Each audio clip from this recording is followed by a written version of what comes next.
महाराष्ट्र में विधानसभा चुनाव से पहले जनता और खासकर महिलाओं पर योजनाओं की बौछार कर दी गई थी, जिसमें मुख्यमंत्री लाडली बहन योजना, एसटी नगर निगम के बसों से यात्रा करने वाले महिलाओं के लिए 50% छूट और बुजुर्गों को भी सालाना छूट, ऐसी कई योजनाएं शामिल थी। पर क्या अब इन योजनाओं पर रोक लगने वाली है? ये योजनाएं बंद होने वाली है?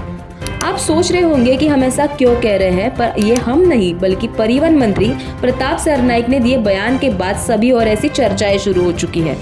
धाराशिव में आयोजित वॉइस ऑफ मीडिया इस कार्यक्रम में मंत्री प्रताप सरनाइक ने भाषण के दौरान ये विवादित बयान दिया है। बयान में उन्होंने कहा कि एसटी निगम की सभी बसों पर छूट दी गई है।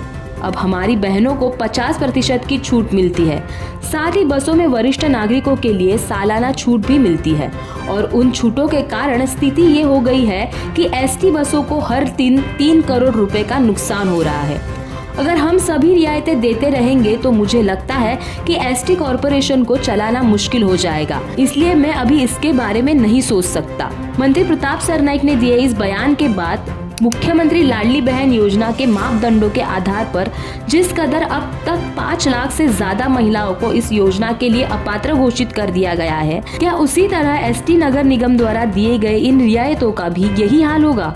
ऐसा सवाल अब सामने रह रहा है। इन सभी चर्चाओं के बीच उप मुख्यमंत्री एकनाथ शिंदे का भी बयान अब सामने आ रहा है, जिसमें उन्होंने कहा कि महिलाओं और बुजुर्गों को दी जाने वाली रियायतें बंद नहीं की जाएंगी।